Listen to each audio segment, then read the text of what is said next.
राज्यामध्ये शेतकऱ्यांचे अनेक प्रश्न सध्या समोर येतात आणि यापैकीच सध्या कोल्हापूर जिल्ह्यात एक महत्त्वाचा प्रश्न जो आहे तो सध्या समोर येतो. तो म्हणजे कोल्हापूर जिल्ह्यामध्ये शेतकऱ्यांच्या शेतीसाठी जो पाणी पुरवठा होतो, त्या पाणी पुरवठ्यासाठी लागणारी वीज वीज पुरवठ्यासाठी जे ट्रान्सफॉर्मर लावले जातात, ते ट्रान्सफॉर्मर सध्या चोरी होत असतानाच्या घटना समोर येतात आणि या घटनांमध्ये दिवसेंदिवस वाढ होताना पाहायला मिळते. जवळपास 30 ते 35हून अधिक ट्रान्सफॉर्मर चोरी झाल्याच्या घटना ज्या आहेत त्या समोर येतात आणि यासाठी शेतकरी असतील, पाणीपुरवठा संस्था असतील यांनी विविध तक्रारी ज्या सुद्धा केल्याचं पाहायला मिळतंय. पोलिसांनी यावर गांभीर्याने घ्यावं अशा पद्धतीच्या प्रतिक्रिया प्रतिक्रिया देखील या संस्थांच्या असतील, शेतकऱ्यांच्या पाहायला मिळतात. मात्र तरी देखील यावर कोणताही तोडगा जो आहे तो अद्याप निघालेला नाही. या चोरीबाबत कोणतीही माहिती जी आहे ती उघड झालेली नाही. त्यामुळं या शेतकरी असतील, संस्था असतील यांच्या कुठेतरी संतप्त प्रतिक्रिया ज्या आहेत त्या पाहायला मिळतात. खरं तर काय नेमकं सध्या परिस्थिती आहे? या ट्रान्सफॉर्मर चोरीच्या नेमक्या घटना किती आहेत? सध्या आता कोल्हापूर जिल्ह्यामध्ये वेगवेगळ्या तालुक्यात 30 ठिकाणी ही मोठी चोरी झालेली आहे. आणि हे जे ट्रान्सफॉर्मर चोरी गेलेले आहेत, हे शेतकऱ्यांच्या मालकीचे आहेत.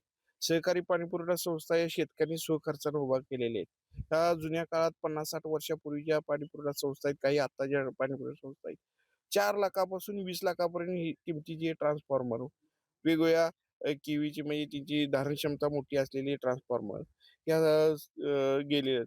काही ठिकाणी बघितलं तर शेतकऱ्यांच्या वैयक्तिक मोटरी आणि वायर्स केबल्स हे सुद्धा दररोज जायचं दररोज वार्तापत्रामध्ये यायला लागलेलं आहे. त्यामुळे आम्ही या ठिकाणी गेली 2 महिने झाले यावेळी आवाज उठवा लागलो की शेतकऱ्यांना काही एक भयमुक्त करा.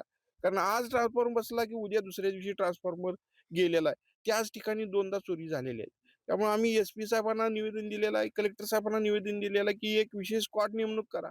या या चोरीचा प्रकार तात्काळ थांबवा.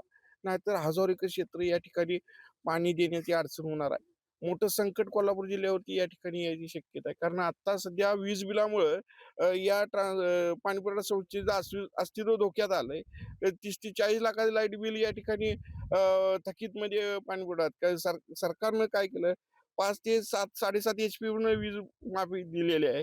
आम्ही या ठिकाणी मागणी दिली होती, की या मोठ्या संस्थेनं 7.5 एच.पी. या वरच्या सुद्धा संस्थेनं वीज माफीमध्ये बसवावं असं धोरण सरकारने आणि या पाणीपुरवठ्यानं या वीज माफीमध्ये बसवावं असं मागणी केली होती. तो बाजूलाच विषय राहिला.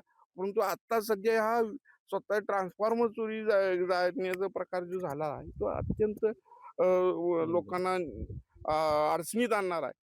आणि म्हणून या ठिकाणी विशेष स्क्वॉड नेमून या चोरांचा कायमचा बंदोबस्त करावाची मागणी या ठिकाणी आम्ही करतोय.